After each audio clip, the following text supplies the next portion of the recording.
hello again. We're going to get on to the next part of our meeting very quickly, but I'll just remind folks that the bookstore is here, and if you'd like to purchase a copy of One Nation Under Sex, How the Private Lives of Presidents, First Ladies, and Their Lovers Changed the Course of American History, it will be available for sale, and Mr. Flynt has very kindly agreed to sign copies of it. So any of you who were wondering about what to get the kids for the holidays, your problems are solved.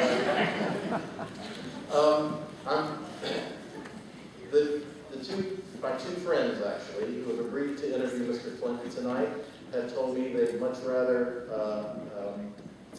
have me just quickly get through the introductions and have them talk to you as opposed to my talking about them. So I'll just very quickly say this. Clay Culbreth is a Breckner eminent scholar in mass communications and director of the Marion B. Breckner First Amendment Project at the University of Florida. Robert Richards is the John and Ann Curry Professor of First Amendment Studies at Penn State and the founding co-director of the Pennsylvania Center for the First Amendment at Penn State. Both of these gentlemen have written volumes on First Amendment law in all sorts of areas, and they've also filed numerous briefs on behalf of the First Amendment. Please join me in welcoming Clay Culbreth and Bob Richards.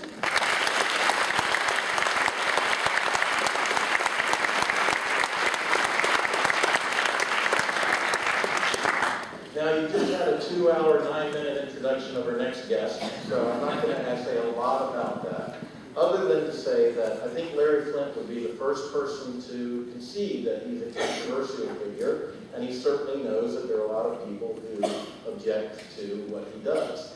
But there are a lot of people who love what he does.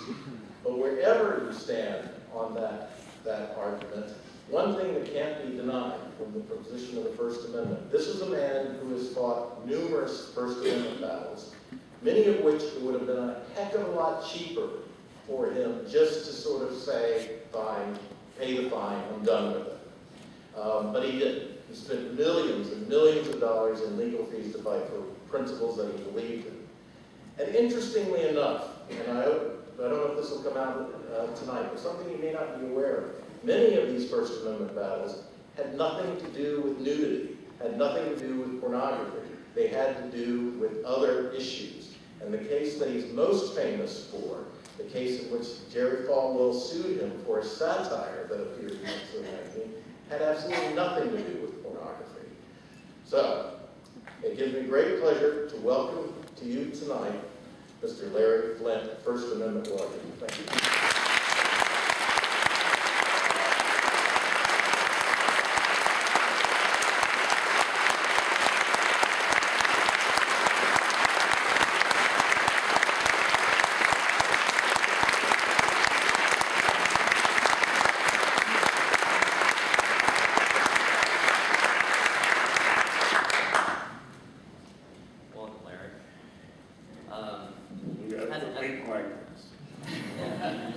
I think it's fair to say that you've lived a fairly colorful and controversial life, and something that would be difficult to capture in a 2-hour, 9-minute movie. And I think a lot of people want to know, how realistic was that movie in portraying your life story? Quite realistic. Of course, anytime Hollywood's making a biopic of someone, they want to concentrate on the most outrageous aspects of your life, and that's to sell tickets. So that's going to happen. But overall, I think the movie was very well done. And what do you think about Woody Harrelson playing you? How did he do in terms of that? What would you say? Woody plays me better than I play myself. He was. They had gone through 4 months of trying to catch someone. And every new name they come up with, I just found even more depressing. And finally, Oliver called and said, "What do you think about Woody Harrelson?" And I immediately thought of young Woody and Cheers, and he had a great sense of humor. as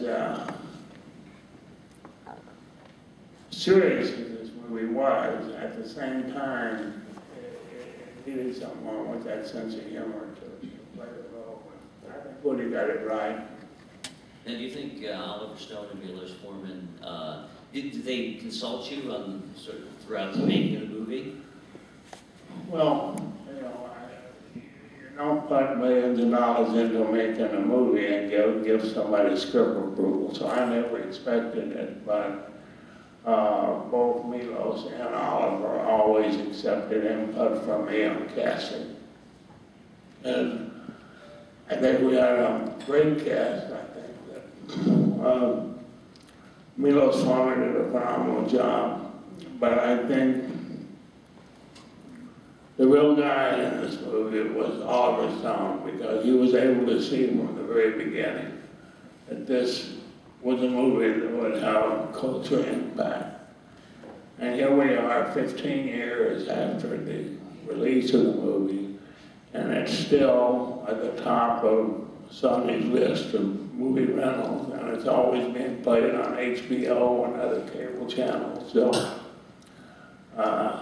it definitely has a cult following. And what also a lot of people don't know is the movie grossed more domestically, or grossed more, I'm sorry, it grossed more foreign than it did domestically. And I thought that was very unusual for that type of movie. You just said the movie had a great cast, and one of those cast members was yourself. Sentencing yourself, basically, as Judge Morrissey. How was that playing in a movie? How many takes did you have to shoot of that?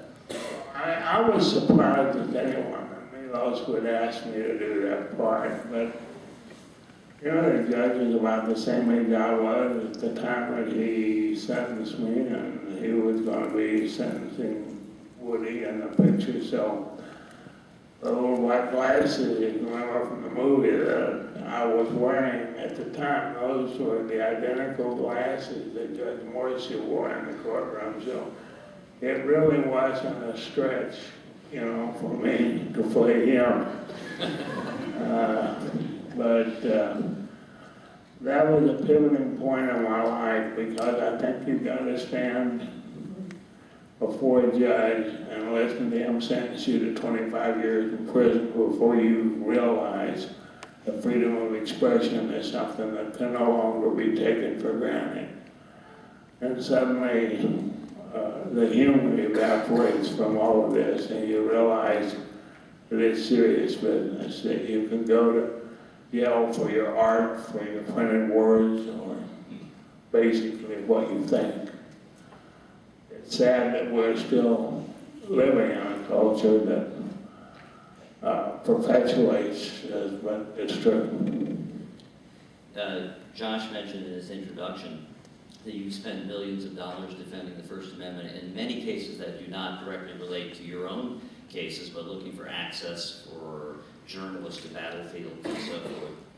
So it was that initial part when you were being sentenced to jail that you began to think about the importance of the First Amendment? Yes, we got to think about it in a very serious way. And the crusade began at that time. And for those who can remember or read about it, you know, we were putting out censorship brush fires all over the country. And I was always there defending my right to publish, and there was always some prosecutor there ready to accommodate me. But that fight continued for the better part of 20 more years. And we were off in other areas that were related to the First Amendment, and it really started, you know, with Hustler, but it became front and center on our right to get the troops to get access during the war. And Ronald Reagan invaded, went out without the press. We had a lot of fun with that. But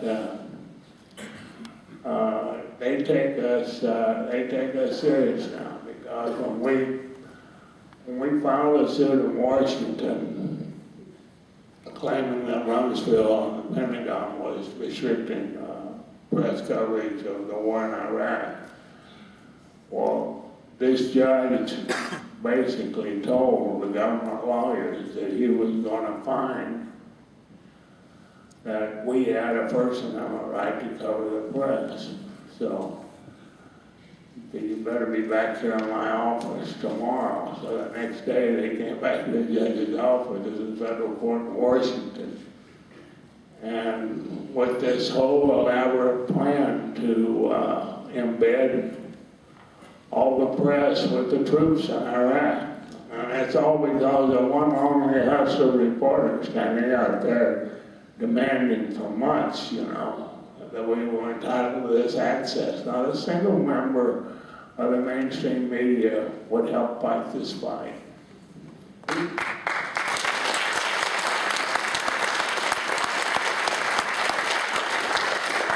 I know one of the issues in one of the cases we're going to talk about, which is portrayed in the movie, the Hustler magazine versus Falwell, you initially had trouble, didn't you, getting mainstream news organizations to support your case, the New York Times, the Washington, they were all reluctant to go along, is that correct? Yes, I couldn't believe it because it had the potential to affect them directly in a big way. As far as the bottom line goes. I could not understand why the NBC, ABC, CBS, the Washington Post, New York Times, all of these publications would refuse to at least submit an amicus brief. Well, what happened, give me a little bit leading up to that, maybe you'll understand it better, is Falwell used to preach against me on his old-time gospel hour for about 15 years, blaming me for every ill that society embodied. So I told my staff one day, I said, let's have some fun with the Reverend, let's do a parody and sit there and see how he likes it. So he didn't like it very much. A lawyer reminded me that he had sued me in Lynchburg, Virginia, which was his backyard, and we would not fare very favorable with the jury there, and that we should try to settle it. I said no. So we go to trial, and I got to give the jury credit for one thing. I mean, this parody was so far off the wall that nobody could have believed it. So no average person could have ever taken it serious. So for that reason, the jury found that there was no libel. But there was still, a Southern Baptist jury, and they wanted to take care of Reverend Falwell. So they wanted to award him $200,000 for emotional distress because I hurt his feelings, or his wife's feelings, or his dog's feelings, or whatever. So, when we went to the Fourth Circuit, we lost again. And so the pressure was really on me to settle the case, and I said, it's just not right, because if you settle a case, at the circuit level, that's going to set precedents, for the rest of the country in many situations. So I didn't want that to happen. I wanted, all or nothing. So then none of the mainstream media that I talked about before would support us. And I think the reason was they never felt that the Supreme Court would grant cert on that case. So when the Supreme Court did, then they all came on. They were on the bandwagon, big time. Everybody was filing their briefs, and all their lawyers was calling, giving my lawyers advice. Because then I think they always knew how important it was, but now that the Supreme Court was going to be forced to make a decision on it, landscape changed. We changed as a result of that. And parody was very commonplace in the media, but it was not protected speech. And that's what we were trying to achieve, was to make parody protected speech.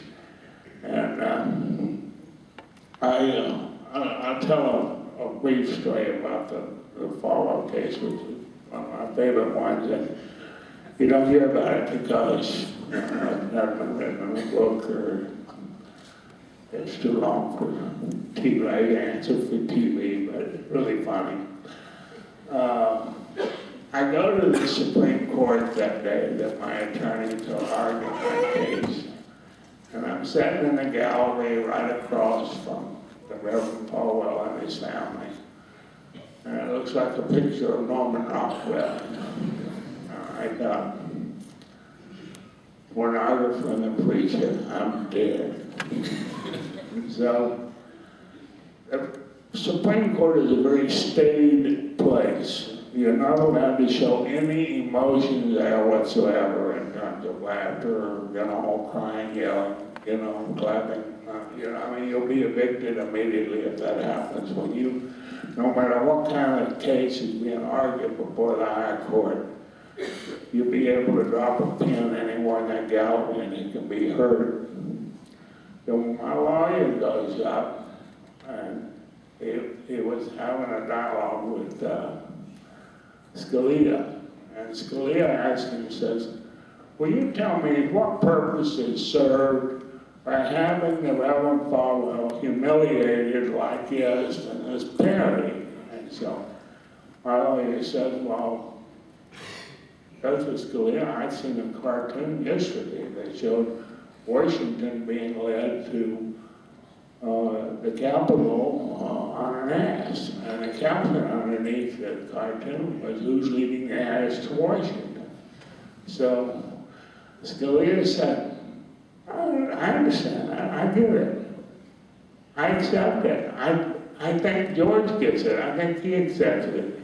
But that's a long way from having sex with your mother in an outhouse in Virginia. So, and when he said that, the whole gallery in the Supreme Court just burst into laughter. And Ron Smoller, when he wrote the book about the trial, in researching history, he said that had never, in the history of the Supreme Court, had ever happened before. I thought that was a classic story you might enjoy.